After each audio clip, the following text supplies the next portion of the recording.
vamos a quitarle.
Uno, vamos. Muy buenos días, todos los asistentes, los que nos siguen.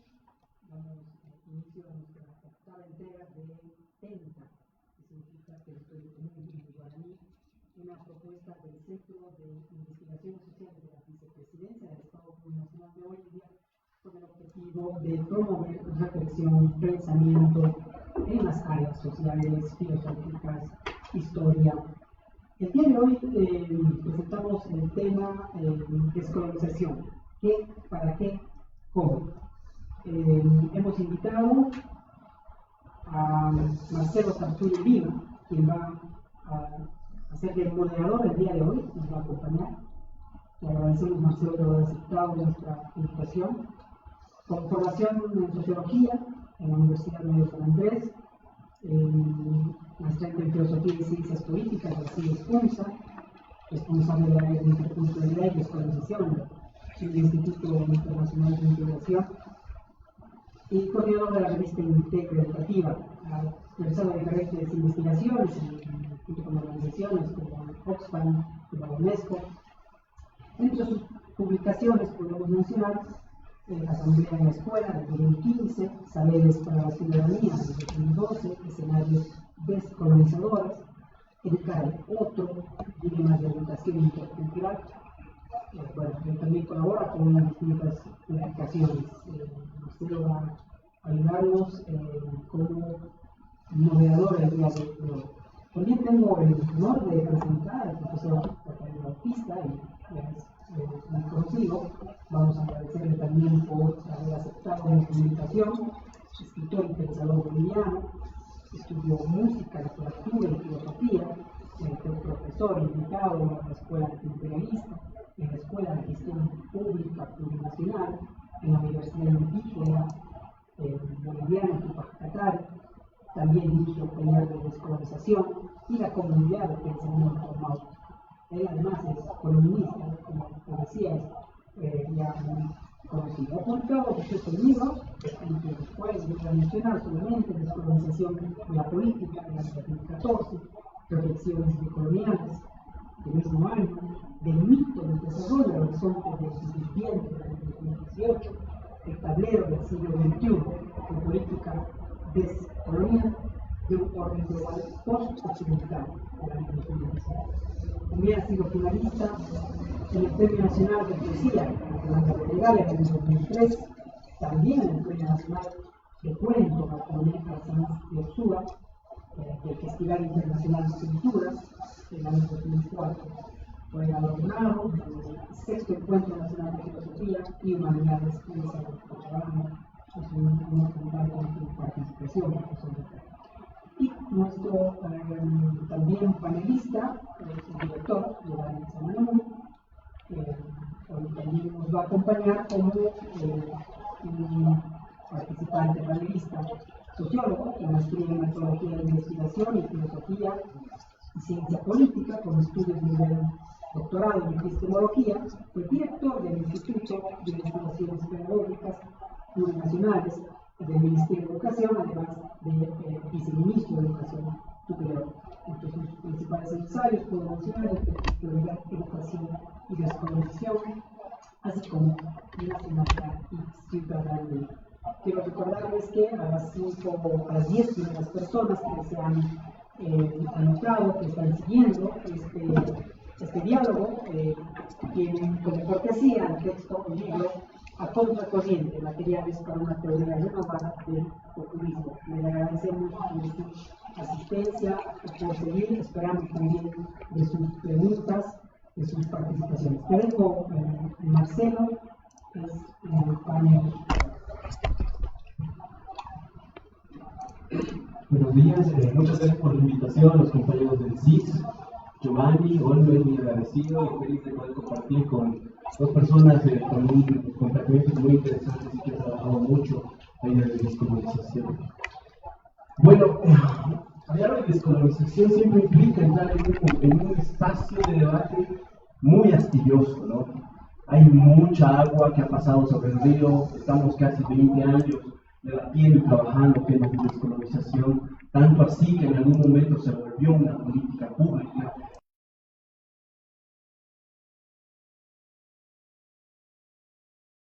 De algunas propuestas que piensan que la descolonización fue una moda intelectual de un momento. Mucho de este debate recoge planteamientos críticos de la historia y la lucha anticolonial de pueblos indígenas de siglos, ¿no? Nosotros acá con el CIS hicimos un estado del arte sobre la descolonización, intentando como ordenar todo lo que se había escrito. Y caímos en dos conclusiones. La primera era que existen como dos grandes discursos sobre la descolonización. Una muy ligada al indianismo, que plantea el elemento reconstitutivo de un momento histórico, la reconstitución del Tahuantinsuyo, del Collasuyo, y el otro como una propuesta más de renovación de la Bolivia, ¿no? Ambos están ligadas con lecturas de qué es colonialismo. Y es ahí donde quiero aterrizar un primer punto de debate entre ustedes, que nos va a permitir pensar qué es descolonización en este momento histórico. Y ello articulado de qué estamos entendiendo el colonialismo ahora, ¿no? Más ahora que se han reactivado discursos racializados, se reactivan esos discursos de las dos Bolivias, que son discursos que emergen cuando hay crisis política. Pasó en los 80, pasó a principios de los 2000, y si vamos recorriendo más el tiempo, vamos a encontrar estas reactivaciones de los discursos, de estos discursos, y de los discursos anticoloniales y descolonizadores. Por eso plantearles primero a Rafael, qué es la descolonización en este momento histórico, pero también cómo estamos mirando el colonialismo, cómo debemos entender el colonialismo en este momento, ¿no? Por favor, Rafael. Bueno, a ver, la perspectiva que nosotros hemos estado trabajando, que difiere de muchas de las cuales usted ha hecho mención, necesita poner en claro un concepto. No es lo mismo colonialismo que colonialidad. Por lo general, incluso la izquierda no entiende este tránsito categorial del concepto, porque entiende el colonialismo en su sentido clásico tradicional, como aquello que hubo desde el Neolítico hasta que se llama momentos constitutivos de lo que se va a llamar el sistema mundo moderno.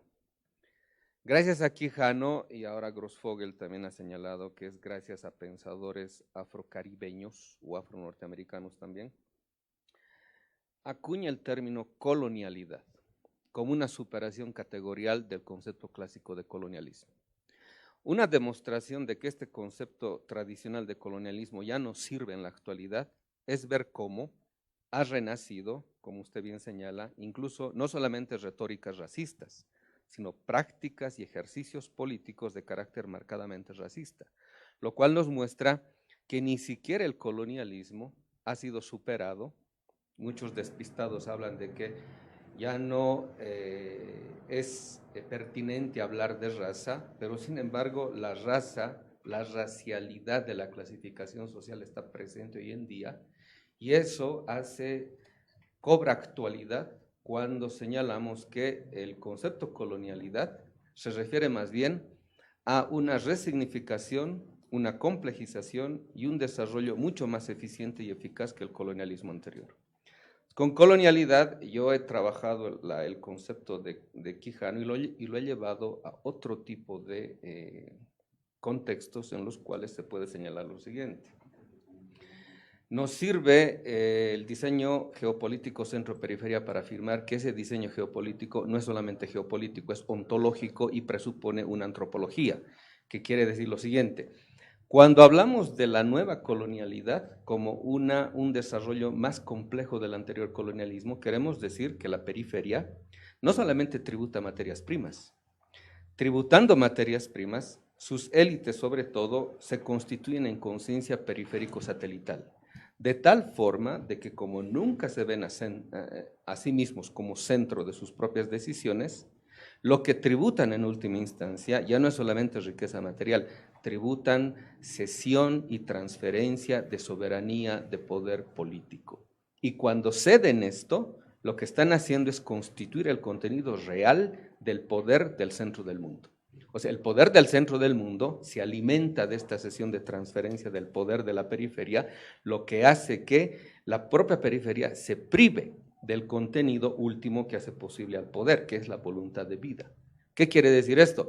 Lo que estamos tributando, política, económica, incluso intelectualmente y académicamente, es voluntad de vida. O sea, eso es más grave, no estamos simplemente transfiriendo riqueza material, estamos transfiriendo voluntad de vida. Es decir, nos privamos de vida para darle vida al fetiche, al centro del mundo, para que el centro del mundo, como centro ontológico y antropológico, se desarrolle como humanidad y nosotros nos veamos deprivados de humanidad, porque en el diseño ontológico y antropológico que está detrás del sistema mundo en cuanto centro-periferia, nosotros hemos sido arrojados al ámbito que no se considera humano. Y como no se considera humano, el centro nos ve simplemente como reservorio de recursos a disposición plena de los beneficios del centro. Entonces, si se da cuenta, es un concepto más complejo. No solamente se tributa riqueza material, se tributa voluntad de vida en última instancia. Y eso, desgraciadamente, y hay que decirlo, la descolonización, si me piden una categorización sucinta, podría decir, es una reflexión metodológica, postmetafísica y transontológica. Pero esto no puede ser abordado por las ciencias particulares, porque la descolonización se está enfrentando a la episteme moderna occidental, histórica y sistemáticamente producida a lo largo de 25 siglos de historia humana y sobre todo en los 5 últimos de modernidad, como racionalidad. Entonces, esto no puede ser abordado por las ciencias particulares. Por la mayor parte de la gente que critica la descolonización proviene de las ciencias particulares, de una visión demasiado particularista, reductiva del asunto, y por eso no puede entender el contenido al cual se refiere la descolonización como la crítica y el desmontaje sistemático de la modernidad en cuanto a racionalidad de dominación. Y cuando decimos modernidad, no estamos diciendo una época, no estamos diciendo una época cultural, estamos diciendo un proyecto de dominación exponencial. Por eso, siempre digo, para hablar de descolonización hay que primero limpiar un montón de prejuicios que se han tejido en torno al concepto y que no permite su real abordaje. Muchas gracias, Rafael. Querido Giovanni, lo que nos dice Rafael es un tema muy importante, complejizar el tema del colonialismo al tema de colonialidad. Pero acá también hay un concepto que muchas veces dejamos de lado, ¿no? El colonialismo interno y esa idea de la superposición de múltiples temporalidades en el presente, ¿no? ¿Cómo entender el colonialismo o la colonialidad en este mapa más complejo y cómo miramos la descolonización? En algún punto, en algunos textos que ustedes dos tienen, plantean la noción de autoconciencias críticas, ¿no? Cómo miramos la descolonización, pero también cómo miramos el colonialismo, la colonialidad o lo que estás tú planteando, ¿no? Bueno, yo creo que lo primero tal vez que hay que hacer paralelamente a lo que plantea Rafael es entender la descolonización como un proceso en principio histórico, en el siguiente sentido, en el que sea llamado colonial o colonialidad, es un proceso que es perfectamente entendible en el presente actual. Y el problema fundamental donde se focaliza la descolonización es en el proceso de salida de esa condición colonial. Porque no podemos pensar descolonización si no estamos asumiendo implícitamente un proceso colonial o de colonialidad. En ese sentido, si reflexionamos de esa manera, entonces tenemos que identificar históricamente qué tipo, qué forma de salida de la colonialidad nos plantea la descolonización. Entonces nos tenemos que ubicar en la modernidad, para empezar, para no ir tan lejos. Y yo distinguiría ahí tres fenómenos concretos sobre los cuales hay que entender la descolonización. Primero, en el marco, vuelvo a decir, del contexto de la modernidad, la emancipación, la liberación y la descolonización. Si analizamos estos tres elementos en un marco histórico, podemos decir que un primer intento moderno de superar las propias contradicciones de la modernidad y del capitalismo es la emancipación, un movimiento interno dentro de la propia sociedad moderna capitalista, que para nosotros, digamos, en términos más históricos, puede entenderse, por ejemplo, con la independencia, ¿no? La independencia es un movimiento de emancipación. ¿Por qué? Porque en realidad, como lo decía Kant perfectamente, la emancipación es la condición de liberación de tu condición de minoría de edad, ¿no? Y solamente una persona que ha estado constreñida en relaciones subordinadas de inferioridad como minoría puede plantearse una emancipación. Los europeos, cuando deciden plantear la emancipación, nunca han experimentado la forma de colonización y esclavitud, nunca la han experimentado. Por lo tanto, también pasa lo mismo con las personas y los criollos que se liberan o que se emancipan en la independencia. Por esa razón, estas personas están en el marco de lo que llamaríamos emancipación. No sucede lo mismo con los pueblos indígenas. No sucede lo mismo con todo el proceso de colonización posterior, porque hay que tomar en cuenta que en 1500 hasta más o menos la Primera Guerra Mundial podemos entender un proceso largo de colonización en todas las dimensiones, ¿no ve? Territoriales, históricas, materiales. Y después de la Primera Guerra Mundial hay un proceso, y ahí sí podríamos hablar propiamente de una primera forma de descolonización. Pero esa forma de descolonización, en mi opinión, adquiere la forma de liberación. ¿Por qué adquiere la forma de liberación? Porque históricamente los pueblos que se van a descolonizar, y no solamente yo creo aquí yo incorporaría a los movimientos de África, de Argelia, de Egipto, que se dan después de la Segunda Guerra Mundial, sino incorporaría también a los procesos revolucionarios como China, como Rusia y como Vietnam, incluso Cuba. Es decir, son procesos de, en mi opinión, de descolonización vía liberación, aunque puedan ser incorporados bajo el formato de revoluciones socialistas. ¿Por qué? Porque han sido movimientos anticoloniales, ¿no? Profundamente anticoloniales. Y eso es justamente lo que no han entendido los grandes procesos revolucionarios. Han asumido bajo un contexto de revolución elementos y luchas que eran profundamente anticoloniales. En ese sentido, eran luchas de liberación. Porque la liberación supone un proceso histórico donde yo experimento la completa negación de mi ser, ¿no ve? Y de ahí emprendo un proceso de liberación. Y por esa razón yo plantearía que para entender la liberación hay que entender un siglo XX. En cambio, la descolonización que se ha planteado en el momento de Bolivia, en el momento, digamos, que lo hemos planteado aquí desde Bolivia, es otro, en mi opinión, otro momento, otro proceso histórico distinto, tanto de la emancipación como la liberación y lo que yo llamaría la descolonización. ¿Por qué debe ser pensado así, en mi opinión, la descolonización? Porque tiene que asumir crítica y autocríticamente la experiencia de transformación del siglo XX, porque no puede colocarse por encima de esa experiencia, ¿no? Entonces, desde ese punto de vista, yo colocaría que la descolonización plantea unos desafíos distintos a la liberación. Tal vez no hay mucho tiempo para desarrollar esta hipótesis, ¿no? Pero en el fondo, uno de los grandes problemas de la descolonización actual es que no hay una forma de salir fuera de la modernidad, ¿no? Y desde ese punto de vista, la única manera de descolonizarse, que yo si lo planteo en términos simples, sería una forma, una manera de salir, un modo, es un proceso. La descolonización es un camino, es un proceso. Desde ese punto de vista, ahí plantea diferentes alternativas a los procesos de liberación del siglo XX.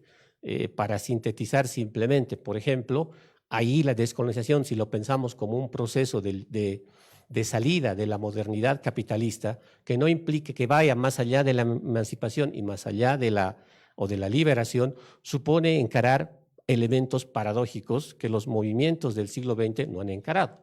Por ejemplo, la paradoja del desde dónde me voy a descolonizar. Por ejemplo, la paradoja del sujeto de la descolonización, y la tercera paradoja, la paradoja del horizonte de la descolonización. Por eso yo pienso que estas tres cosas que estoy tratando de tematizar no han sido pensadas en esos dos horizontes. Yo lo plantearía así para después desarrollar punto por punto por qué planteo de esta manera que debe entenderse la descolonización. Gracias, Giovanni. Sin duda estamos ante un mapa muy complejo y que tiene posturas que articulan diversas vertientes críticas. Entiendo tu postura, Rafael, más como una lectura geopolítica de economía política, ¿no? De esa transferencia de materiales de vida, no solo de riquezas materiales, sino vida que se transfiere a los centros desde las periferias. Entonces, desde ahí, ¿cómo pensamos esta descolonización? ¿Cómo sería ese movimiento transontológico? ¿Cómo explicamos eso para que la gente pueda entenderlo, ¿no? Porque muchas veces planteamos conceptos que a veces suenan interesantes, pero que no sabemos cómo pueden hacerse realidad o cómo pueden ser posibles en una realidad concreta, ¿no? Por eso que decimos, ¿no? Las ciencias particulares están profundamente limitadas a la hora de entender el concepto, porque cuando decimos es una reflexión metodológica, postmetafísica y transontológica, estamos diciendo que no es solamente una posición económica política ni tampoco geopolítica. La pertinencia ahorita de la geopolítica es por lo siguiente: todas las categorías y los conceptos que la izquierda de modo corriente ha venido manejando en su interpretación del mundo ya no son útiles, porque el mundo que ha dado lugar a esos conceptos y categorías ya no existe. Ya no vivimos el mundo de la Guerra Fría, el mundo bipolar, ya no vivimos el mundo unipolar. Ya no vivimos la hegemonía del diseño geopolítico centro-periferia. Desde el 2008, cuando aparecen los BRICS, este acrónimo que lo acuña Jim O'Neill, uno de los estrategas de Goldman Sachs, vemos cómo se ha venido descentrando ya no solamente la economía, se ha venido descentrando el mundo. El Atlántico ahorita ya no es centro del mundo, toda la economía se está virando al Pacífico. Solo van a poder sobrevivir en esta nueva configuración planetaria quienes tengan conexión con la economía del siglo XXI, que ha de ser el Pacífico después de 5 siglos. El Pacífico siempre fue centro del mundo por milenios. Solo en los últimos 5 siglos, con el despojo, saqueo, invasión del Nuevo Mundo, es que el Atlántico tiene referencia de centralidad mundial. Pero antes Europa no tocaba pito en los asuntos mundiales porque era una periferia del mundo musulmán. Entonces, como dice Giovanni, hacer un decurso histórico es profundamente importante en el día de hoy porque tenemos que mostrar la historia que no ha sido contada. Porque uno de los diseños en la aproximación histórica del devenir del mundo moderno ha sido básicamente el cercenarnos y el privarnos de historia a los pueblos dominados, a las naciones y culturas dominadas, para que no aparezcamos con horizonte político. Y aquí, por ejemplo, hay que hacer la colación con la obra de Semmelmann, ¿no? Semmelmann tiene una obrita que se llama De la historia a la política. Y es fundamental entender esto. La política es lo deducido de la historia como contenido que porta el sujeto político, es decir, el pueblo.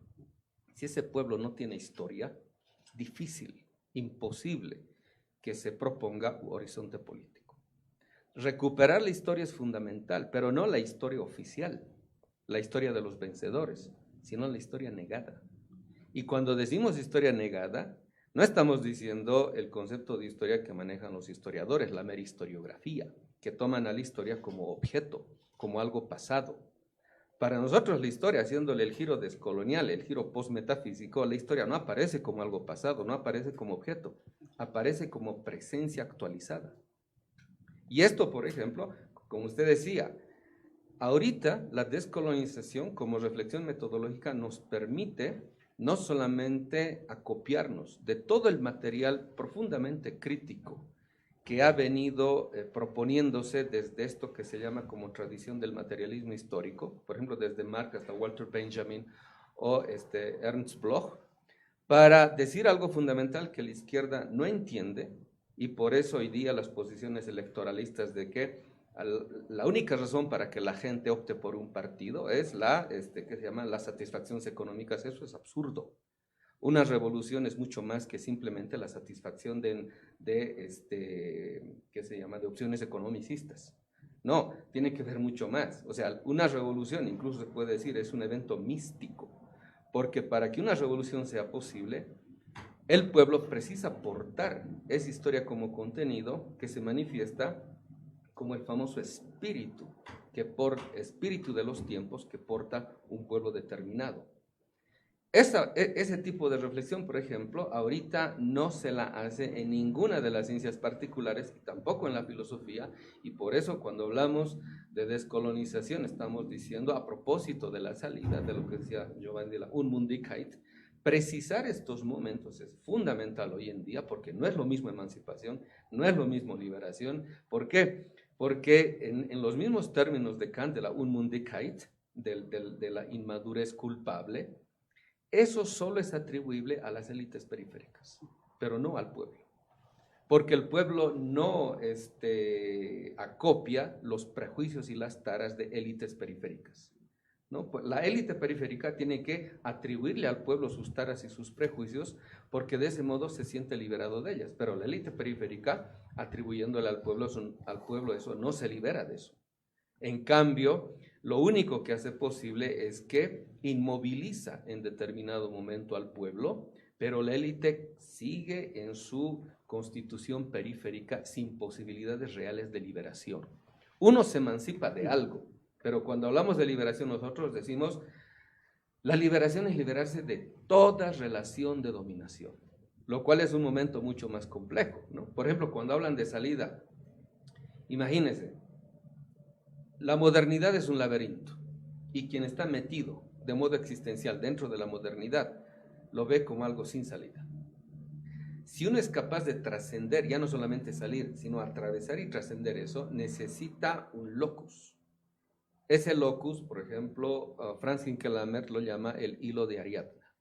Necesito una referencia transontológica más allá de la totalidad como ámbito de exterioridad que me permita salir del laberinto. Si no tengo ese hilo de Ariadna, Yo estoy envuelto en el laberinto de la modernidad sin posibilidad de salida.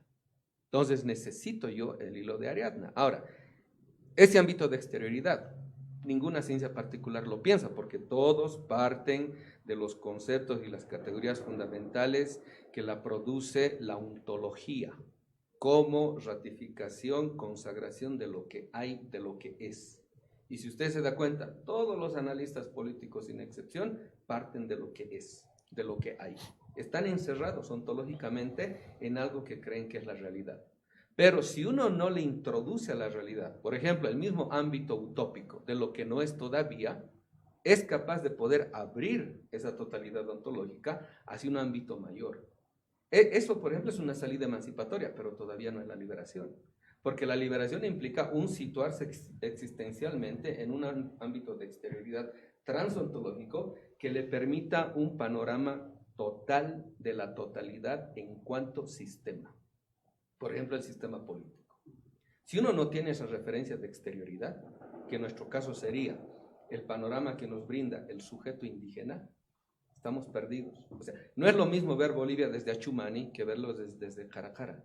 No es lo mismo verlo desde Obrajes que verlo desde Omasuyos. ¿Se da cuenta? Entonces, tener una perspectiva privilegiada es lo que hace posible el pensamiento crítico. Por eso, todas estas cuestiones epistemológicas que tienen que referirse inevitablemente a la ontología como sistema, la descolonización los maneja de un modo crítico más enriquecido, porque siendo reflexión metodológica, no es simplemente, y la gente confunde que métodos son reglas de investigación, no. La reflexión metodológica tiene que ver con el momento de la autoconciencia en el cual uno puede exponer cómo es que ha salido, cómo es que ha podido trascender la ontología, el sistema dado, el sistema cerrado de la totalidad moderna occidental. Solo cuando uno ha salido, ha trascendido aquello, tiene referencias de exterioridad, es que puede tomar autoconciencia de cómo es posible salir y cómo se puede señalar a los demás la salida. Cómo es posible atravesar y trascender un orden cerrado que pareciera ser fatal, que pareciera ser lo único ante lo cual podamos enfrentarnos en cuanto a posibilidad. Por eso el asunto es complejo. Por eso, muy bien dice Giovanni, necesitaríamos tiempos, semestres, porque nosotros estamos en esto desde el 92, imagínense, y no vamos a decir que estamos descolonizados. La descolonización es un proceso, y en ese proceso estamos envueltos todos. Quienes tienen mayor acumulación de experiencia en el ámbito cognitivo, de cómo es posible salir de esto, recién son aquellos que estamos tratando de mostrar la alternativa, la posibilidad de trascendencia de aquello que los cientistas encerrados en el marco ontológico no ven como alternativa. Para ellos lo único posible, deseable, factible es esta totalidad cerrada de la cual no pueden salir ni cognitiva, ni conceptual, ni categorial, ni existencialmente. Son elementos muy, muy interesantes. ¿Cómo construir esta posición privilegiada? ¿O quién tiene esta posición privilegiada de exterioridad? Si volvemos a revisar, por ejemplo, Reinaga, él genera una figura de un indígena hiperreal que le permite tener una visión de exterioridad y plantear que el pasado, el Tahuantinsuyo, el Collasuyo, era una cosa mejor de lo que estamos viviendo. Y eso quisiera plantearte sobre tus paradojas, sobre el sujeto, ¿desde dónde? ¿Haciendo qué primero? Bueno, yo diría que si nos ubicamos en general, estamos hablando de que la descolonización, como la liberación y la revolución, son formas de pensar salidas de la modernidad capitalista. En eso estamos claros. Yo pienso, y voy a seguir sosteniendo, que hay una diferencia entre la liberación y la descolonización, por varias razones, y ahora un poquito voy a adentrarme en lo que decía hace rato. Creo que para entender lo que tú dices hay que entender que la descolonización es un proceso, ¿no? En ese sentido, como proceso, implica pensar un movimiento. Esa es la diferencia. Y en el marco de la liberación, bueno, aunque este no es una diferencia con la liberación, pensar el movimiento ha sido un poco complejo, porque implica justamente encarar las paradojas, el primer elemento, ¿no? Yo diría que ha habido un momento de la descolonización dialéctica que yo le llamaría reactiva, que es justamente lo que narra Frantz Fanon, ¿no? Que es en el momento en que uno se encuentra con un momento de querer dar la vuelta a las cosas, que nos ha pasado también a nosotros. Pero para trascender eso, hay que plantear un momento de descolonización propositivo. Y eso implica otra modalidad de salida, otra forma de salir. Pero como la descolonización es un proceso, implica afrontar ese proceso paradójicamente. Y ahí van las tres paradojas que me parecen que son claves del proceso de descolonización. Primera paradoja, o sea, la descolonización necesita salir desde un lugar, pero ese lugar, y en eso coincido con el Rafael, no es un lugar que se puede evidenciar de manera física primero. Ese lugar, y lo ha puesto Fausto Reinaga a lo indio, pero es una fuente. Y una fuente quiere decir que paradójicamente es un símbolo. No tiene el contenido de una ideología, no tiene el contenido de una reflexión consciente, es un símbolo. Entonces, la forma de salir, es decir, la forma de descolonizarse, supone partir de un símbolo. Ahora, la relación de una persona con lo simbólico es diferente. No se hace bajo una forma de la ciencia en sentido estricto social, sino es una manera diferente de relacionarse con lo simbólico, que es lo estratégico, que es lo indio. Y ahí es donde tenemos la principal diferencia, o perdón, la principal problema, porque la gran mayoría de las reflexiones se centralizan en lo indio como un fenómeno histórico, pero ahí nunca vamos a llegar a ningún lado. Primero tenemos que resolver esta primera paradójica, tomarlo indio como símbolo, no como contenido. Ahora, segunda paradoja, la paradoja del sujeto, porque el sujeto que quiere descolonizarse necesariamente es colonizado, inevitablemente es colonizado. ¿Por qué? Porque si no, no plantearía la descolonización. Solo un sujeto que se sabe colonizado se puede plantear descolonizarse. Entonces es la segunda paradoja. Esto quiere decir que necesariamente es en lo colonizado que hay que descolonizarse. Y si entendemos de esta manera, obviamente, las reflexiones como, por ejemplo, cuando se dice la gente es indígena, pero igual utiliza la tecnología o igual se viste modernamente, entonces, ¿de qué está hablando de la descolonización? No entienden esta paradoja del movimiento de la descolonización. O sea, la única manera de que el sujeto se quiera descolonizar es primero aceptando su condición colonial, y eso es decir, aceptando el hecho colonial como un hecho fáctico. Eso te plantea una paradoja. No va a haber un sujeto neutral, no va a haber un sujeto que no esté colonizado para que se descolonice, eso no va a existir. Por eso es paradójico este movimiento. Y el tercer movimiento, que es la descolonización como de la paradoja del horizonte, ¿a dónde vamos a ir? Y esto también te plantean los procesos revolucionarios. El a dónde vamos a ir es el socialismo o el comunismo, porque ese es el horizonte o la utopía al cual se debe llegar. Y ahí coincido con el Rafael. Para que la descolonización como movimiento no sea contradictorio y no repita las consecuencias negativas de otros procesos de liberación, necesita pensar el horizonte como algo inédito, necesariamente. Necesariamente lo que está delante de nosotros es algo inédito, algo que no tiene forma todavía. Entonces, estas tres paradojas tienen que obligarnos a reflexionar cómo nos vamos a relacionar. Primero, desde una fuente simbólica, que es una primera forma una primera paradoja que hay que resolver. Segundo, cómo nos vamos a descolonizar sabiendo que solamente sobre las cosas coloniales vamos a trabajar, es decir, la paradoja del sujeto. Y segundo, cómo nos vamos a descolonizar asumiendo que lo que vamos a construir en un futuro no tiene forma todavía. Estos tres elementos, en mi opinión, no han sido reflexionados por el movimiento de la liberación. Y si lo que yo digo es verdad, tiene sentido, entonces la descolonización como proceso de salida de la modernidad y del capitalismo es distinto a la liberación. Ese es un poco el elemento. Lo estoy pensando un poco desde las tres paradojas que yo supongo que de alguna manera nosotros hemos encarado. Una vez que tengamos un poco eso presente, recién tal vez podemos discutir elementos concretos de lo que ha pasado, porque mucha gente evalúa el proceso boliviano sin haber reflexionado previamente esto, que decía también Rafael, ¿no?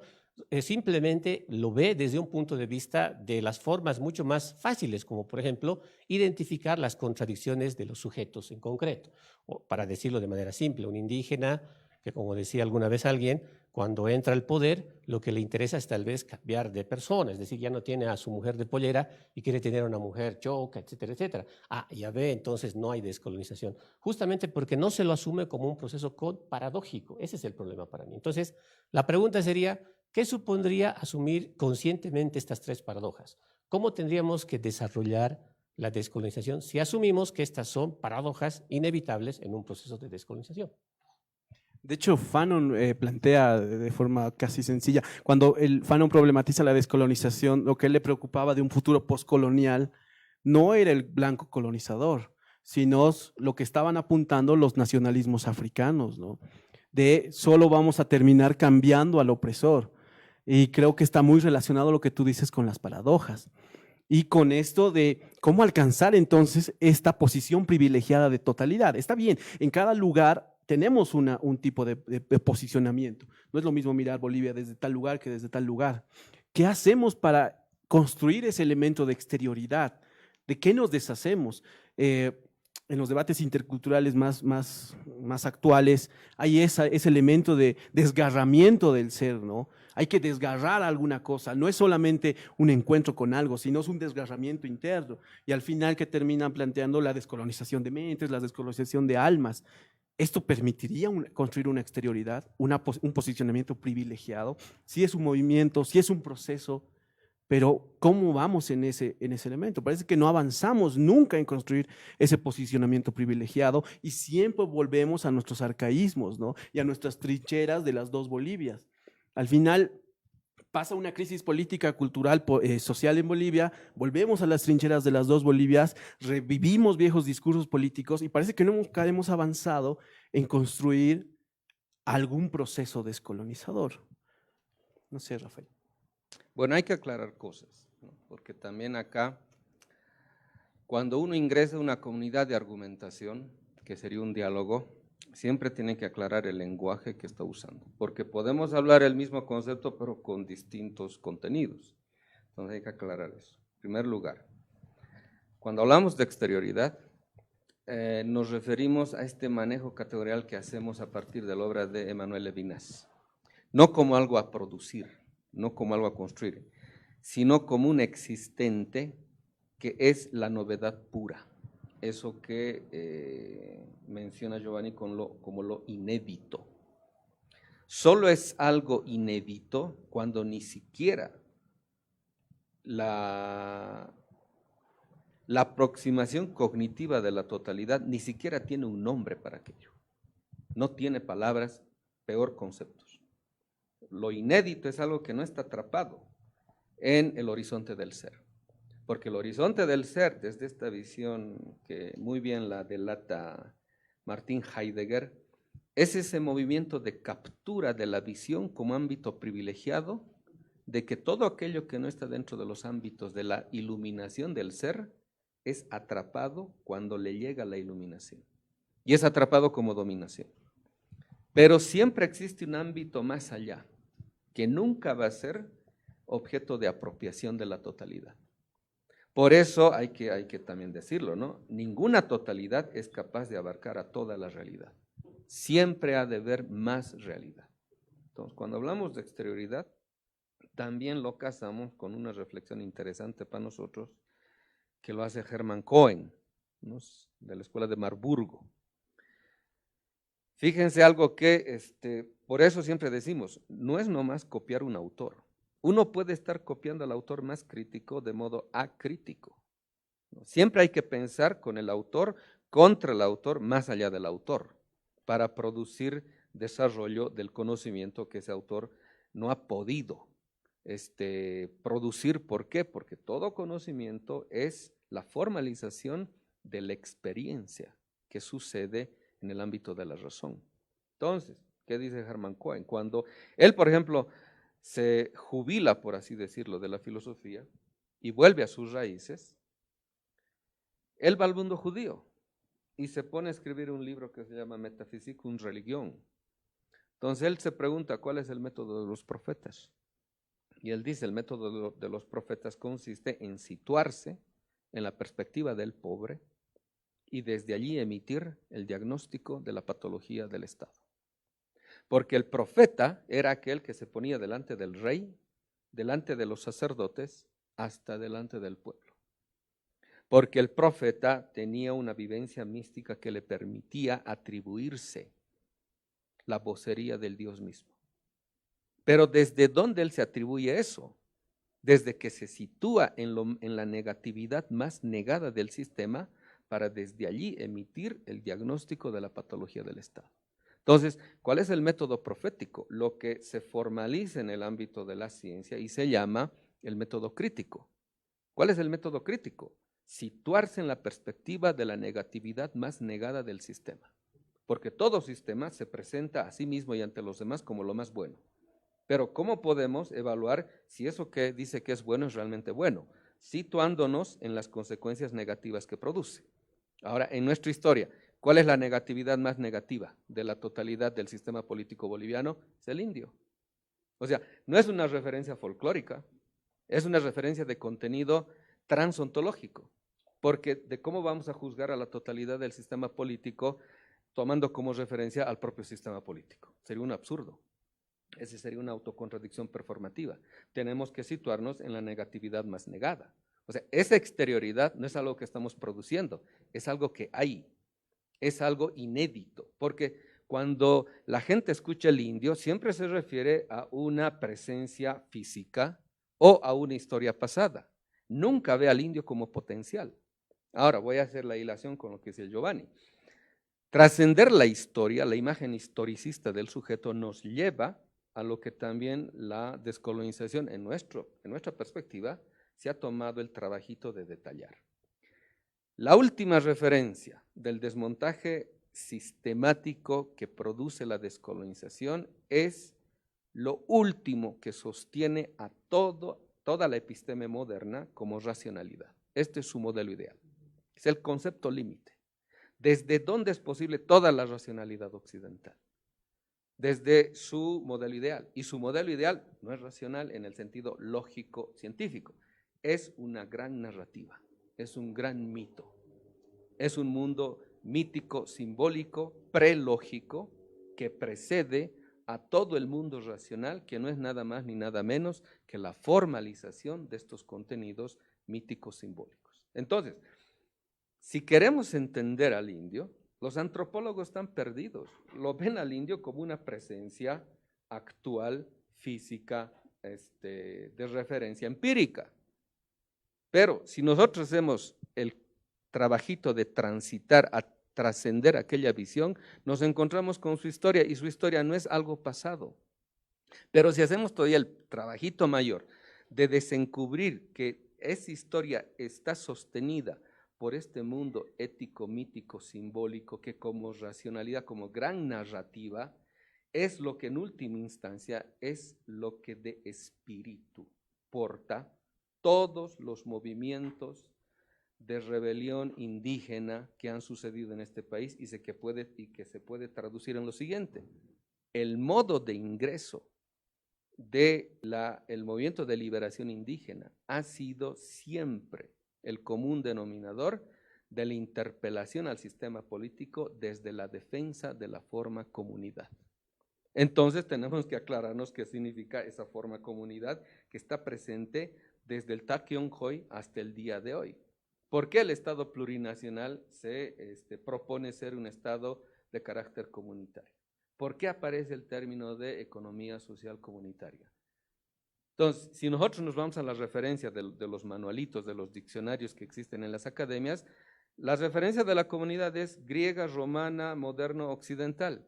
Pero quienes han emitido ese concepto no son que se llama la inspiración europea, es la inspiración indígena. Entonces tenemos que darnos el trabajito de averiguar en qué consiste lo comunitario del postulado comunidad. Y ahí, otra vez, hasta los antropólogos, historiadores aymaras la riegan cuando confunden al ayllu como una forma social. No se dan cuenta que la forma sociedad existe recién desde el siglo XVII, como un marco de interpretación hermenéutica de la convivencia política. Pero no tiene nada que ver con la forma comunidad. Es más, la forma sociedad es lo que pretende la modernidad imponer para acabar con todo tipo de comunidad. Entonces, si se da cuenta, es un gran panorama que nos abre la descolonización como reflexión metodológica. Y ahorita, si quiere uno producir pensamiento crítico, si no entiende esto fundamental de esta reflexión de carácter postmetafísico y transontológico, está perdido, no va a producir pensamiento crítico. Un elemento que se critica usualmente a las personas que trabajamos el tema de descolonización es esa idea de querer representar lo indígena, al indio, que es una crítica que viene desde los indianistas mismos, ¿no? O sea, nosotros tenemos que escribir nuestra historia, porque ustedes vienen, y es una crítica a los discursos cientificistas, academicistas, ¿no? Y, por ejemplo, el lugar negativo, más negativo de la estructura social boliviana no es ser el indio, es ser mujer indio viviendo en el área rural. O sea, y nosotros podemos acercarnos a su posicionamiento, y aquí creo que hay que ser claros en este tema para reflexionar. No es un elemento del sujeto o de la persona. Tú decías que hay que pensar lo indígena en tanto elemento simbólico y no como contenido.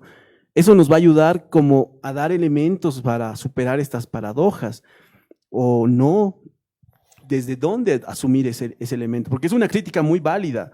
Igual en el feminismo hay esa crítica de querer posicionarse en el lugar del otro y desde ahí hablar. De hecho, hay un texto famosísimo, puede hablar el subalterno, y la respuesta es no. ¿Cómo hacemos entonces? ¿Cómo asumimos eso de lo indígena como elemento simbólico? Un elemento de los discursos descolonizadores que apuestan por la renovación es partir de una sociedad abigarrada, ¿no? De una heterogeneidad cultural. ¿Y ahí qué implica lo indígena en tanto símbolo, no en tanto contenido? Bueno, la idea del símbolo es que sea un referente aglutinante, que permita convocar a la gente, que permita convocar hacia la construcción del camino propio y pertinente, que es la descolonización. Ese es el objetivo, y la forma de relacionarnos nosotros con los elementos simbólicos son diversas a través de la memoria, una forma muy clásica de relacionarse también del recuerdo, ¿no? O cuando decimos que el pasado está atrás, es una forma de la memoria. Entonces, hay distintas formas, y ya no entramos a cuando quieres resolver, por eso en ese sentido, la descolonización, por eso no puede ser un método, en el sentido de una forma, unos pasos para poder descolonizarse, en ese sentido no, porque no hay una manera. Una vez que tú identificas la relación que piensas que es algo simbólico, obviamente tienes que saber cómo te vas a relacionar. Para una persona que ha vivido en el ámbito urbano completamente y plantea un proceso de descolonización, la relación con lo simbólico indio es diferente a una persona que ha vivido años en la comunidad y habla como lengua materna aymara. Es completamente diferente. Pero en ambos casos pueden convocar a un mismo movimiento. ¿Por qué? Porque lo simbólico permite justamente la capacidad de convocar, de unir. La forma como en el momento revolucionario han intentado unir es a través de la ideología, a través de la doctrina, a través del discurso. Por eso pienso que la mejor manera de pensar la fuente de la descolonización, que sería lo indio, es lo simbólico, porque permite convocar y pensar al mismo tiempo que hay distintos ángulos de la descolonización, no hay uno solo.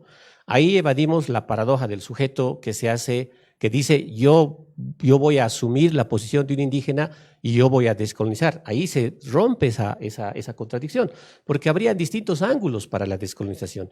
Depende desde dónde uno construya su ángulo de descolonización. Ese sería el asunto, porque si mi fuente simbólicamente es lo indio, hay distintos ángulos. He puesto dos básicos, ¿no ve? Una persona que vive en la ciudad y otra persona que es indígena, habla aymara de lengua materna desde el principio. Hay distintos ángulos, pero ambos pueden relacionarse con lo simbólico. Ambos pueden entrar en comunión con lo simbólico, que sería la palabra exacta, no una conciencia.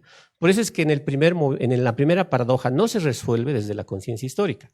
La conciencia histórica supone un manejo estrictamente conciencial y autoconsciente, pero para relacionarte con lo simbólico no es suficiente ese tipo de conciencia, es otro tipo de conciencia, ¿no? Entonces, por eso yo diría que ahí hay un elemento que hay que seguir discutiendo, pero eso a mí me permite, digamos, responder a la idea de que desaparece la idea de que alguien puede suplantar a alguien. Yo puedo construir mi propio ángulo de descolonización, y al no ser indígena, al no hablar aymara, eso no me quita el hecho de que yo pueda descolonizarme. Pero puedo, evidentemente, y tengo que partir de lo negado. En eso coincido con Rafael. Lo indio es la expresión más alta de lo negado desde hace más de 500 años.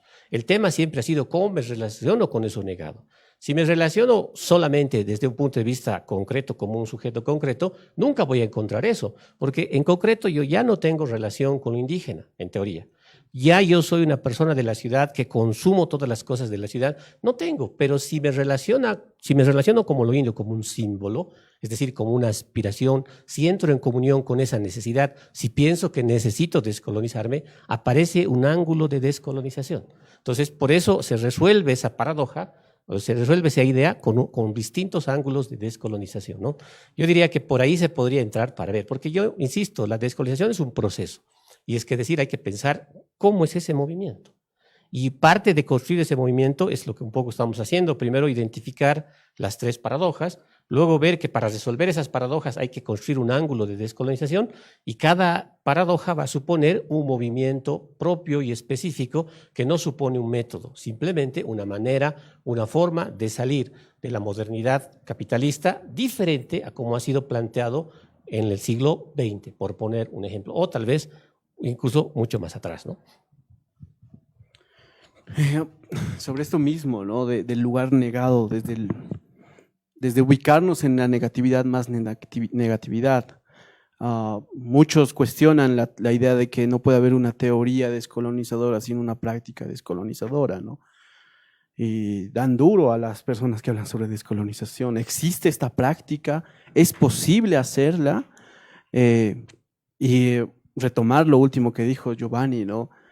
¿Es posible salir de la modernidad capitalista? ¿O es un intento que siempre lo decimos, pero que no lo podemos hacer porque nos quedamos con estas paradojas, ¿no? Y no podemos sobrellevar. Y no hay la novedad pura. Nunca llegamos a concebir eso o por lo menos imaginarlo. Bueno, quienes tienen esa confusión son quienes persisten en el equívoco de que la teoría no es praxis. Es decir, este tipo de objeciones ni siquiera provienen de gente práctica, sino de gente teórica, curiosamente.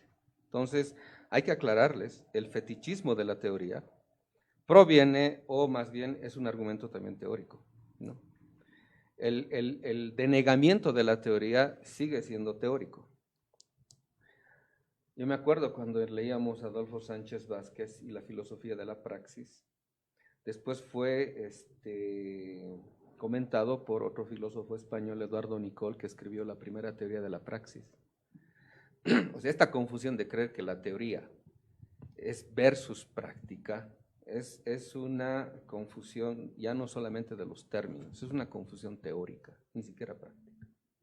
Por ejemplo, hablamos de reflexión. Una reflexión es reflexión en cuanto es reflexión para la acción. Una práctica que es inconsciente, pues solo produce ambigüedad. Entonces, ahí hay que revisar. Es lo mismo que solamente uno se puede relacionar con otra persona en tanto exterioridad, en cuanto lo no dominado por el ámbito de la razón, cuando es capaz de tener la experiencia de la relación sujeto-sujeto. Porque la gente sigue pensando en los términos de sujeto-objeto, ¿no? Cuando confunde esto de hablar por alguien o situarse desde alguien, que no es lo mismo.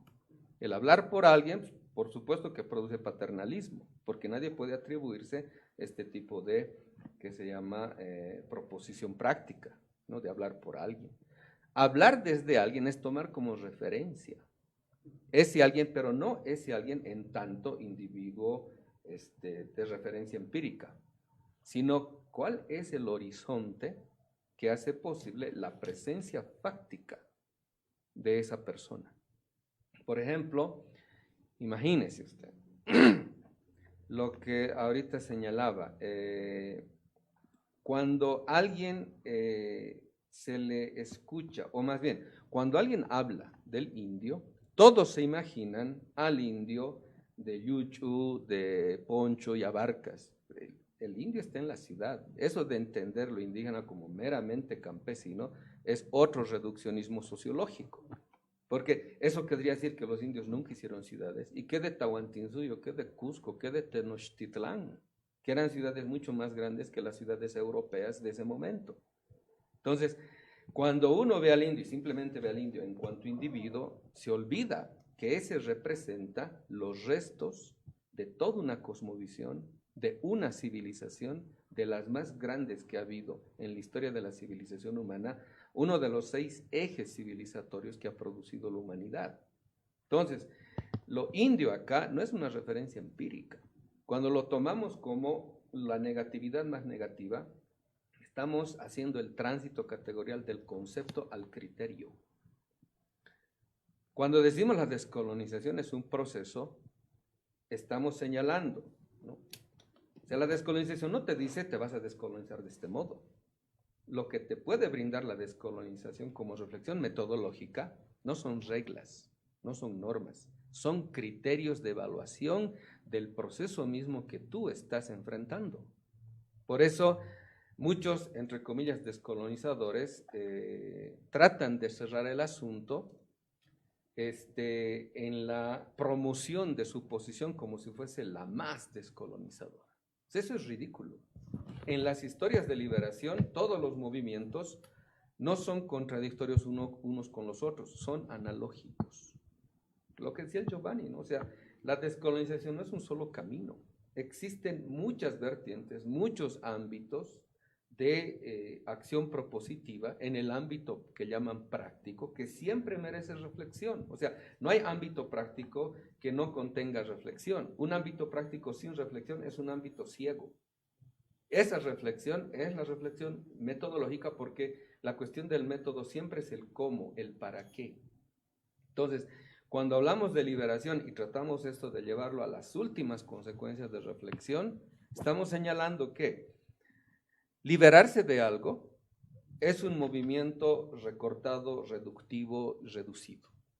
Liberarse de toda relación de dominación es el horizonte máximo de realización de la liberación en cuanto proceso. Pero para eso no existe un diccionario de los pasos a seguir. Lo que hay son criterios de evaluación de si lo que estás haciendo realmente te conduce a la liberación. Por eso decimos, o sea, hoy en día, por ejemplo, muchas feministas confunden el asunto, ¿no? Cuando dicen no hay descolonización sin despatriarcalización.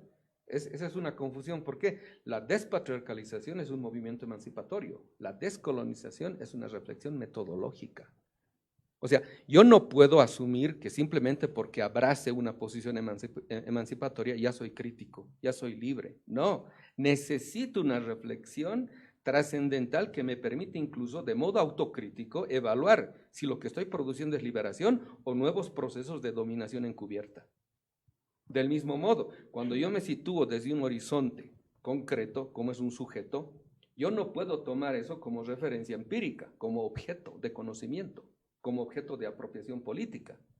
Yo tengo que tener la suficiente madurez intelectiva para, en la relación sujeto-sujeto, proponer los criterios desde los cuales esa relación me permite abrirme a la experiencia del otro, no aducirle al otro todo el contenido de prejuicios que yo tengo para atribuirle a ese lo que en última instancia yo soy. Ay, estoy traicionándolo a él y me estoy traicionando a mí mismo. Por eso, o sea, limpiar la mesa de los prejuicios que mucha gente pone de modo anticipado nos lleva prácticamente más de la mitad de la charla de descolonización para aclarar después bien en qué consiste esto, ¿te das cuenta?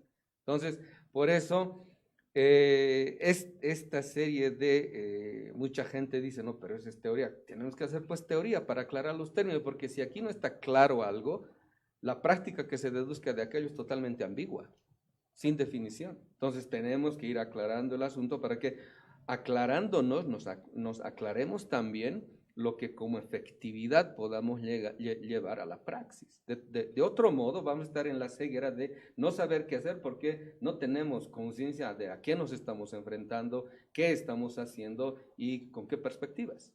Por eso, ¿no? El atribuirse que mi posición es la más descolonizadora es ridículo, es absurdo, es una posición ontológica, es una posición cerrada. La descolonización es un movimiento de apertura analógica y en ese sentido es que nos puede proporcionar criterios de acción, incluso para evaluar si lo que estamos produciendo es realmente liberación o procesos encubiertos de dominación. Antes de pasar a las preguntas, me interesa cómo pensar el horizonte de la descolonización, ¿no? Un elemento que estamos de acuerdo todos es que un primer momento de la descolonización es como esa reescritura de la historia, como reactivar la memoria, mirar al pasado y que los de abajo construyan su propia historia, no como historiografía, sino como reactivar una memoria. El segundo momento es un acto más de innovación, más de novedad pura. Me gusta eso de los ángulos de la descolonización que implican pensar desde estas paradojas, ¿no? Tristemente, hace un poco tiempo hicimos un trabajo sobre interculturalidad, hicimos una encuesta, y cuando hablamos de interculturalidad, los jóvenes pensaban más en una organización política, los interculturales. Por eso tuvimos que usar otro concepto para que puedan entender a qué nos estamos refiriendo. En la actualidad, cuando hablamos de descolonización, nos refiere a un partido político, hay una forma en que se ha utilizado esta palabra. La crítica al pachamamismo y todo eso. Aunque Andrés Burman hace un textito muy bonito del Chaki ontológico, ¿no? De cómo a veces la crítica al pachamamismo nos lleva a meter todo a una bolsa, ¿no? Olvidando de que hay ritualidades, otras formas de ver, de conocer, de sentir el mundo, que no son pachamamistas, pero que sí tienen que ver con otra forma, con otro mundo, con otro sentir.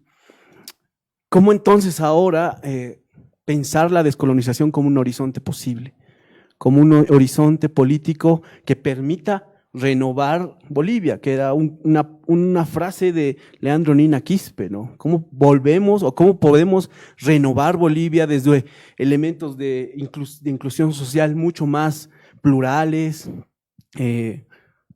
sistemas políticos muchos más plurales? ¿Cómo pensar eso como un horizonte político? Bien, yo creo que, bueno, ahí ya entramos a un contexto mucho más concreto, ¿no? Donde inevitablemente ya es necesario pensar en otro nivel de reflexiones, ¿no? Por ejemplo, necesariamente ahí lo que adelante nos va a aparecer como descolonización no tiene que tener una forma anticipada. Creo que es un elemento fundamental, porque para que se recupere una gran deuda del proceso revolucionario del siglo XX, es decir, la pluralidad, es necesario que esa pluralidad pueda recuperarse en lo inédito de lo que vas a construir. Porque si tú anticipas eso con una forma, con un contenido, o sea, si le das contenido previo a eso, evidentemente las vas a anular. Entonces creo que en ese sentido es necesario pensar el horizonte como algo inédito, y ahí nos falta mucho por construir, porque la mayoría de la forma más tradicional que nosotros tenemos para construir nuestro futuro es a través de un proyecto, visualizándolo como una forma a la cual debemos llegar. Pero ¿qué pasaría si pensáramos que eso es algo inédito? ¿Cuál sería nuestro comportamiento respecto a cómo construimos un camino hacia adelante? Creo que esa es una pregunta y una exigencia nueva, porque implicaría modificar varias cosas. En el presente del continuo camino de la descolonización, la modernidad va a estar presente. Entonces, lo que hay que hacer ahí, que es otro proceso para caminar la descolonización, sería invertirla, ¿no? Es decir, cambiarla de lugar, porque de todas maneras en la práctica concreta va a estar presente. O sea, va a ser inevitable que los productos de la modernidad y del capitalismo estén presentes, pero la descolonización supondría invertir su relación. En vez de que estén primero, en vez de que sean fundamentales, van a estar subordinados al camino mismo de la descolonización. O sea, había dos movimientos más, ¿no ve? Invertir los objetos coloniales para andar el camino de la descolonización sin necesidad de presuponer un horizonte único, sino construyendo algo inédito. Ahí sí coincido con el Rafael, lo que garantizaría una salida de la descolonización es la forma, el modo de hacerlo. Ahí estaría concentrado el debate de la descolonización, ¿no? No tanto en el lugar, no tanto en la utopía, sino en la forma de hacerlo. O sea, la reflexión del modo es algo que en mi opinión no se ha dado ni en la emancipación ni en la liberación. Es la forma lo que hay que reflexionar para salir del capitalismo, el modo es lo que hay que reflexionar para descolonizarnos, ¿no? Querido Rafael, ¿cómo pensar la descolonización como un horizonte político? ¿Cómo reactivamos ese elemento de memoria que nos permita construir algo novedoso, ¿no? Bueno, para hacer eso hay que reformular el concepto de política, ¿no? Nosotros, por ejemplo, estamos trabajando en la descolonización de la política en el librito que citaste, como un preludio a una introducción a una política comunitaria. La política en términos generales más allá porque siempre hacemos la diferencia entre lo político y la política. Para decir lo siguiente, la política es el ámbito de reflexión que tematiza las condiciones de posibilidad de cómo hacer que una utopía se haga realidad. Por eso Aristóteles no se equivoca cuando dice que la arquitectónica de todas las ciencias es la política. Porque si no tenemos claro cuál es el proyecto que nos hemos propuesto como nación, ningún otro sentido vital tiene sentido.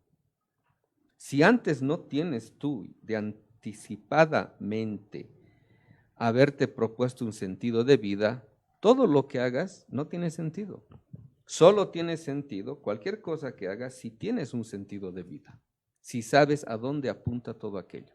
Del mismo modo, la política es la arquitectónica, porque la política es la que tematiza, bueno, cómo aquello que nos hemos propuesto lo hacemos realidad. Y para ello convoca a todos los demás ámbitos científicos para que de modo mancomunado y conjunto piensen pues la posibilidad de hacer realidad con las mediaciones necesarias posibles aquello que una nación, una cultura, una civilización se propone. Ahora, cuando la gente dice, ¿no? Ustedes descolonizadores, ¿cuál es el modelo a seguir? Eso es pensar a la moderna. El moderno es el único individuo en toda la historia mundial que piensa que primero tiene que haber un modelito de funcionamiento perfecto. Porque pensar de ese modo es fácil, o sea, es como tener una maquinita que lo haga pues de todo por mí, obviando mi intervención humana. Es decir, el individuo que piensa que siempre necesita un modelito de funcionamiento perfecto, siempre fracasa existencialmente. Es el mismo que en sus relaciones sentimentales siempre quiere encontrar la pareja perfecta. Pero no existe pareja perfecta desde que el ser humano está lleno de contradicciones y contingencias. O sea, nunca vas a encontrar eso perfecto. Lo perfecto, lo utópico, sirve, como dice Galeano, como referencia, como un horizonte que nos permite caminar. Por eso, encontrar un modelito de funcionamiento perfecto ni siquiera para el capitalismo ha funcionado. Cuando Adam Smith escribe en el 1776 The Wealth of Nations, la riqueza de las naciones, ya existe el capitalismo. Él no está inventando el capitalismo. Ya existe el capitalismo. Lo que hace él es visibilizar y hacer inteligible lo que ya está aconteciendo en la realidad. Del mismo modo, jamás nos vamos a poder proponer un modelito acabado. ¿Por qué? Porque no hemos llegado al fin de la historia. Lo que podemos proponer, otra vez decimos, son criterios de evaluación de los pasos a seguir. ¿Cómo podemos evaluarlos? ¿Desde qué perspectiva? ¿Desde qué horizonte? En tanto, este modelito de funcionamiento perfecto que trata de imponerse a la realidad es la típica mentalidad moderna que trata de encajonar y forzar a la realidad a funcionar como el modelito de funcionamiento perfecto. Eso no existe, no funciona, fracasa siempre. Entonces, pensar de modo no moderno es abrirse. Es lo que dice, por ejemplo, hoy día la física cuántica. Fred Alan Wolf dice, la sociedad moderna está en el paradigma equivocado, está en el paradigma de lo conocido. Y en el paradigma de lo conocido no hay novedad, porque todo es repetición de lo ya conocido. Tenemos que situarnos en otro paradigma, es el paradigma del misterio. Y en el paradigma del misterio nada está conocido, todo está por conocerse. Ahí sí puedes hablar de ciencia, porque la ciencia es producción de conocimiento, no es calcar conocimiento ya hecho. Entonces, si nos situamos en el misterio, en lo inédito, recién nos estamos abriendo a la realidad. Pero para abrirse a la realidad no necesitas definirla, necesitas abrirte cognitivamente a ella en cuanto a exterioridad. Para eso necesitas herramientas categoriales, sí, pero no como definidores de lo inédito, sino dejaría de ser inédito, sino como apertura cognitiva de aquello que está aconteciendo y que precisa acontecer como experiencia para que eso sea contenido de la razón que está produciendo conceptos. Entonces ahí, otra vez, vale la referencia, la descolonización como reflexión metodológica, no como un método de reglas a seguir, sino como reflexionar el cómo, el por qué y el para qué esto se está realizando. Hace un momento, por ejemplo, señalábamos, ¿no? Solo un colonizado se quiere descolonizar. Pero ¿qué pasa de aquel inconsciente que ni siquiera sabe que está colonizado? Para ese la descolonización no tiene sentido, ¿no? Es como aquel que existe solo una pareja en el mundo, habiendo miles de parejas, se produce una servidumbre voluntaria a esa pareja, porque esa pareja no es capaz de salir de su cabeza, de su mente. Del mismo modo, tienes un mundo delante, que es el mundo que ha producido la modernidad en cuanto a objetividad, en cuanto a capitalismo. Si no eres capaz de salir y trascender ese mundo se te aparece como el único posible, como fatalidad, como destino impuesto. No eres libre ahí. Solo eres libre si eres capaz de trascender existencialmente ese mundo y que ya no sea para ti objetividad única, sino aquello que señala Hugo Semmelmann en Uso Crítico de la Teoría. La objetividad no es lo que hay, la objetividad es la producción de nuevos observables, porque esos nuevos observables uno no los inventa, están en la realidad, lo que pasa es que no hay lenguaje para hacerlos inteligibles. Entonces, si nos situamos en esta perspectiva, todo está por conocerse. El mundo está en crisis civilizatoria, se está viniendo abajo en desplome vertical el diseño centro-periferia, el mundo moderno occidental, el Atlántico como centro. El mundo está en un tránsito civilizatorio. Entonces, urgentemente y necesariamente necesitamos producir un conocimiento que nos proponga como humanidad por dónde hay que ir ahora. ¿Qué dirección debe tomar la humanidad? Y para ello, y este es lo que llamamos como transontológico. Si la ontología siempre se pensó a Europa y Estados Unidos como centro del mundo y como dirección única de su proyecto de vida, hoy en día ya no es posible situarse en eso, porque a lo que nos está conduciendo ese proyecto de vida es al fin mismo de la vida, como calentamiento global, crisis civilizatoria, implosión del sistema financiero, crisis ética, moral y política en todos los ámbitos. Entonces, tenemos que situarnos existencialmente fuera, desde lo negado por la propia modernidad. ¿Qué ha negado la modernidad para erigirse ella como lo único posible y deseable? A todas las culturas no modernas. Y las ha descalificado como premodernas. Y lo cuando hablamos de premoderno, no es solamente lo anterior, es lo inferior. O sea, la modernidad ha inferiorizado a toda la humanidad restante para proponerse ella como lo único deseable, como lo único posible, como lo único racional, verdadero, etc. Ese es un mito, ese es el mito del mundo moderno.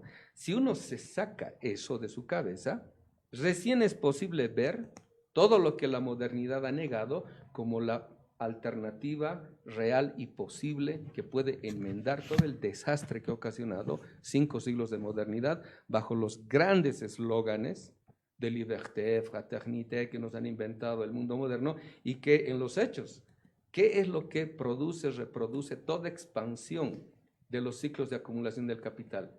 Más genocidio, más epistemicidio, más masacres, y eso nunca ha cesado. Y hoy día lo hemos visto nosotros. Han producido la masacre de Sacaba y Sencata el año pasado y han hecho que la víctima aparezca como culpable y al verdugo como inocente. Esa es lógica moderna occidental y quieren producir una nueva masacre inventándose un nuevo relato para justificar la muerte del hermano. Esa es mentalidad moderna. Por eso todo proceso de modernización es un proceso de deshumanización, porque la modernidad es lo más antinatural que hay. Y hemos descubierto desde todos los ámbitos, desde la medicina, la alimentación consciente, etcétera, que cuanto más natural eres, más te humanizas. Y eso es lo que la modernidad quiere privarnos de aquello. Muchas gracias, Rafael. Giovanni, tenemos unas preguntas que nos han hecho a través de la transmisión en vivo. Algunas se han respondido en las intervenciones.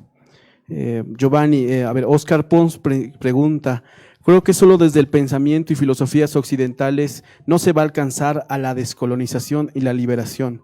Inviten y escuchen a nuestros pensadores de pueblos originarios de Abya Yala.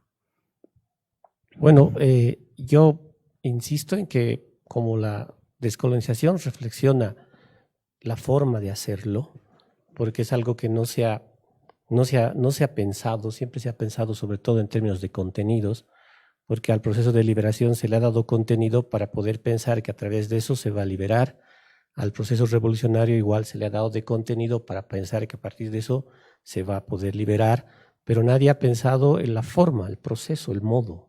Entonces, para entender la especificidad de la descolonización está en el modo, no está en el contenido. Por ejemplo, yo puedo agarrar a un autor indígena, y no por agarrar a un autor indígena me voy a descolonizar, porque puedo ser mucho más cruel y mucho más ruin con los otros. Entonces, la descolonización es una conciencia diferente de la transformación, porque te está planteando que para transformar y superar el capitalismo moderno hay una forma diferente de encararlo, una conciencia diferente de la transformación. En ese sentido hay que analizar la descolonización. Por eso es que asumir Poncho, asumir Ojotas o tomar a un autor indianista o simplemente recurrir al idioma como una única forma, no son elementos tematizados en la descolonización. Volvemos a formas ya pasadas de la modernidad para pensar, porque es exactamente lo mismo que pensaba un marxista, ¿no?, del siglo XX, que decía que para salir del capitalismo solo hay que leer a Marx, porque si solo lees a Marx puedes salir. En esa idea volvemos a lo mismo cuando decimos para descolonizar solo hay que leer a los indianistas o a los propiamente bolivianos. O sea, la descolonización es una conciencia nueva de la transformación. En ese sentido yo lo estoy planteando, ¿no? Entonces implica tematizarnos de manera diferente, dejar de lado de que son los contenidos los que van a determinar cualquier proceso de descolonización. Está en la forma, está pensar la manera, el modo como vamos a salir del capitalismo y de la modernidad. Entonces, en ese sentido, no estoy más bien, diría, cuestionaría que solamente se plantee a partir de eso la descolonización, ¿no? De hecho, creo que dejamos claro que no importa el sujeto o el individuo como tal, sino la forma como asumes la visión de una realidad, una metodología, un proceso, un posicionamiento frente a algo, ¿no? Creo que es lo más importante y no asumir el tema de forma étnica o culturalista, que es lo que hemos hecho o ha pasado en Bolivia. Una pregunta más, querido Rafael. Juan Manuel Zamorano pregunta, hablar de descolonización es hablar de colonización interna y externa. ¿Cuál de las dos hay que resolver primero? Son paralelas. No existe contradicción entre ser nacional y pretender ser universal. Por la interconectividad del mundo, hay que afirmarlo rotundamente, ser uno mismo es ser en el mundo. No se resuelve uno primero y el otro después. Es más, por eso decimos, cuando nosotros hacemos reflexión coyuntural, no estamos haciendo análisis de coyuntura. Todos los análisis de coyuntura son coyunturalistas. Cuando hacemos reflexión coyuntural nosotros, en este giro transontológico post-metafísico, hacemos dos ejes. El eje vertical de densidad histórica, que es lo histórico del momento hecho presente en cuanto a coyuntura amplificada, y el eje horizontal de profundidad de contexto, que es lo geopolítico del asunto. Porque el horizonte último desde el cual uno puede verificar las posibilidades de su proyecto de vida es siempre el horizonte mundo. Si uno no tiene una imagen pormenorizada de qué tipo de mundo está enfrentando, uno está idealizando su proyecto. Su proyecto está en la nada de un vacío histórico y real. Entonces, uno primero tiene que tener en cuenta los dos ejes para verificar que lo nacional no está reñido con lo universal. El imperio no piensa de modo localista. El imperio piensa de modo universal. A nosotros nos han condenado a pensar de modo local para que nuestro pensamiento nunca se proponga un pensar estratégico. Si tú piensas de modo estratégico, te das cuenta. Colonialismo interno y la colonialidad global son dos caras de la misma moneda.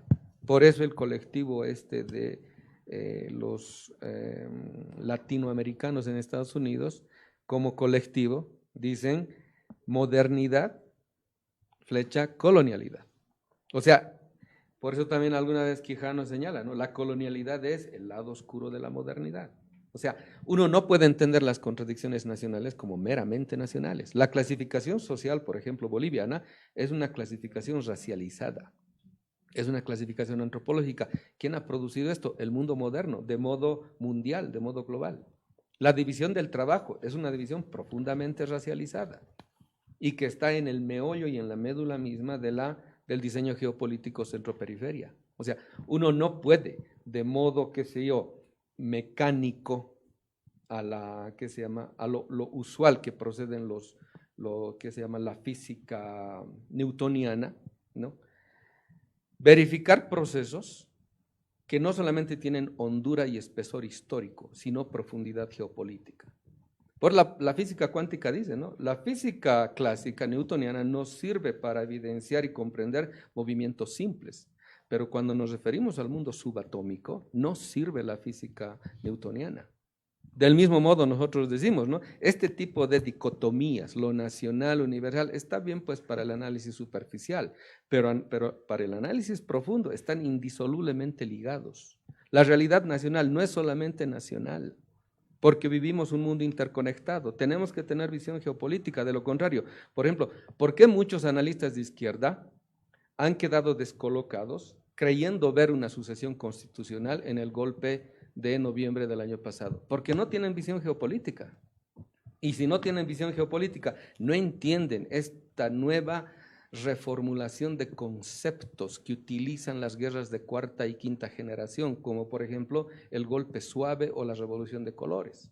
Lo que aquí sucedió fue una revolución de colores, bautizada como revolución de pititas, que en el fondo es un golpe geopolítico, como yo lo he llamado. Si no entiendes de geopolítica, no entiendes pues el nuevo lenguaje de injerencia estratégico imperial que sucede más allá de toda la conceptualización que el siglo XX ha producido. Por eso, la gente está acostumbrada al concepto de golpe de diccionario, de manualito. No, señor, hay que actualizarse, esos términos, conceptos ya están caducos. Tenemos que abrirnos a la nueva conceptualización que el propio imperio produce. De lo contrario, estamos perdidos, no vamos a entender qué está sucediendo en nuestro país. Lo que sucede en nuestro país no es solamente algo local, tiene que ver con el contexto de descentramiento, de crisis civilizatoria y de desplome del diseño centro-periferia. Muchas gracias, Rafael, Giovanni. Creo que hemos llegado al tiempo. Clifford Geertz señalaba que el problema nunca es que va a faltar realidad, sino es la forma como nombramos esa realidad. Y creo que es un elemento central para pensar la descolonización. Cómo pensamos esos pasos, esos procesos innovadores, puros, que nos permitan un posicionamiento diferente frente a esa realidad. Creo que ha sido un debate muy enriquecedor. No estamos, como a principios del 2000, reactivando solamente discursos anticoloniales, estamos complejizando esos discursos en un momento específico y muy agradecido por haberlos tenido y compartido sus propuestas. Creo que esto permite ver más allá de solo reactivar la historia, ¿no? Pensar en esa reactivación como formas, ángulos, posicionamientos de emprender una metodología descolonizadora. Creo que es muy importante eso en un momento como el que estamos viviendo, porque nos permite salir un poco de lo que nos llega, ¿no? De lo que usualmente creemos como sentido común, y la descolonización nos permite romper esos sentidos comunes que se instalan y permiten reproducir las paradojas que ha mencionado Giovanni y los elementos geopolíticos que nos mencionas, Rafael. Muy agradecido con todas las personas que nos han seguido por el Facebook Live, muy agradecido con la gente del CIS por este espacio. Creo que es un espacio muy importante, ¿no? Muchas gracias.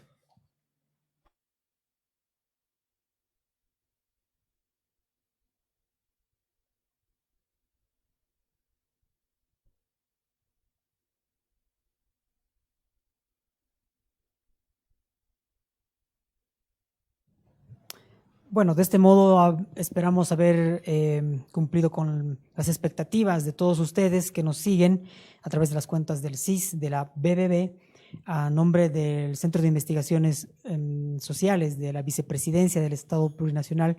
Pues agradecemos a los panelistas.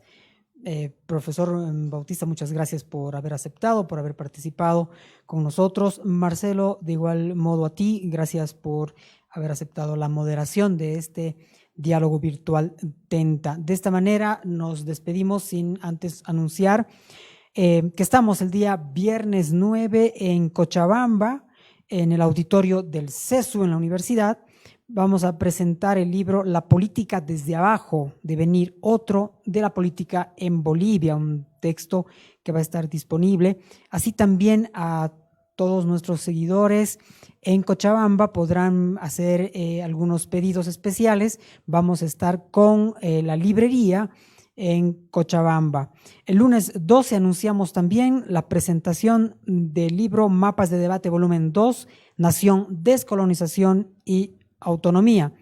Escriben Jorge Evia, Marcelo, Zarzuri y Esther Calderón. Y el miércoles 14 de octubre presentamos dentro de la colección de la BBB, de la Biblioteca del Bicentenario de Bolivia, Augusto Guzmán, obra reunida, y contaremos con el comentario de Mariano Baptista Gumucio.